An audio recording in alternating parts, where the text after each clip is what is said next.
Jeg har nu vendt arbejdet, og jeg skal til at strikke bagstykket frem og tilbage. Det første jeg skal gøre, når jeg strikker bagstykket, det er at lave en intern indtagning ved ærmegabet. Og du laver en indtagning ved at strikke retmasker, men ikke præcis som du plejer ved at gå ind i det her led. Du laver en indtagning ved at strikke 2 masker sammen, men du strikker dem egentlig bare sammen på samme måde, som du strikker en normal retmaske. Du går bare ind i begge masker på samme tid. Går du om og griber fat om garnet. Gå ind der. Går om og griber fat om garnet. Og trækker tilbage igennem. På den måde har du gjort 2 masker til 1. Så nu strikker jeg frem til næste ærmegab, hvor jeg har 2 masker tilbage, skal lave en indtagning igen.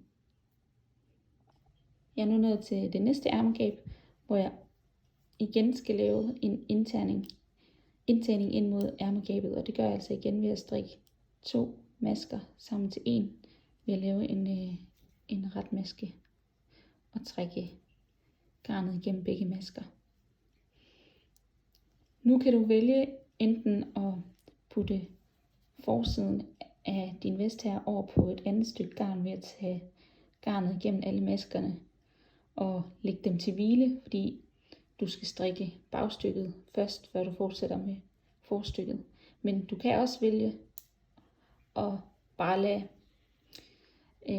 maskerne fra forstykket ligge herom, og så bare strikke frem og tilbage her på bagstykket.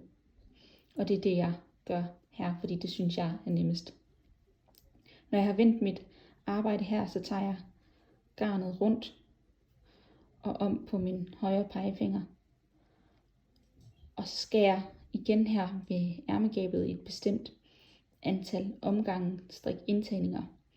Så jeg skal starte med at strikke de her 2 sammen igen, før jeg strikker hen til næste ærmegab herover og strikker indtagninger igen. Det skal jeg gøre et bestemt antal omgange, og så skal jeg bare strikke frem og tilbage normalt. Nu har jeg strikket det antal indtagninger, som opskriften angiver. Og mit bagstykke her består nu af 3 tern. Nu skal jeg fortsætte med at strikke frem og tilbage med hele tiden at vende arbejdet på den her måde. Og det skal jeg fortsætte med det antal omgange, som opskriften angiver, indtil mit 3. tern her fra ribkanten er lige så højt som de andre 2 tern. Så jeg fortsætter med at følge mønstret det antal omgange uden at lave indtagninger. Når jeg strikker frem og tilbage, så vender jeg som sagt arbejdet. Men når jeg skal starte med en vrangmaske, så er det vigtigt, at jeg husker, at garnet skal være foran min højre strikpind, før jeg går ind i masken og går om og griber fat om garnet og trækker ind gennem hullet og over på min højre strikkepind. Ligesom når jeg normalt strikker vrangmasker. Når jeg skal starte med en retmaske, når jeg strikker frem og tilbage, så skal garnet ikke være foran min højre strikkepind, før jeg går ind i masken. Jeg har nu strikket 5 tern på mit bagstykke, og jeg skal nu lukke et bestemt antal masker af, som opskriften angiver i din størrelse.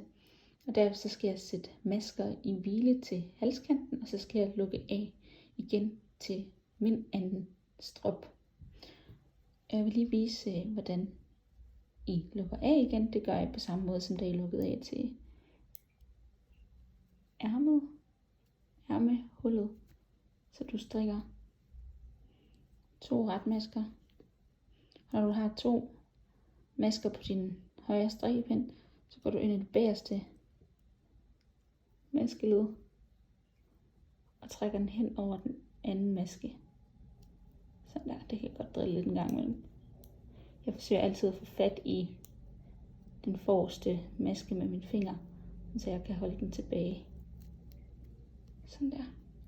Og så lukker jeg så mange af, som opskriften angiver.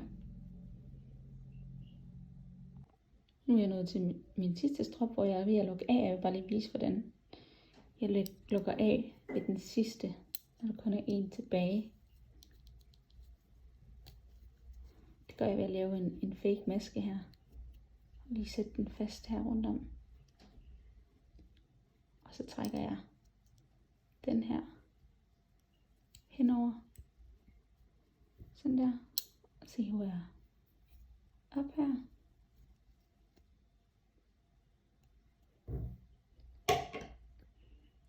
Så klipper jeg.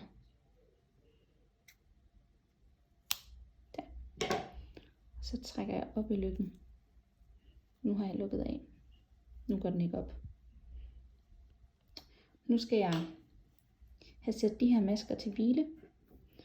Og det gør jeg ved at føre sådan en tråd ind igennem alle maskerne her. Og så lave en lykke. Til sidst så maskerne ikke går op. De skal sættes til hvile, fordi du skal strikke dem senere. Så når jeg har været igennem alle maskerne, så slår jeg lige en knude.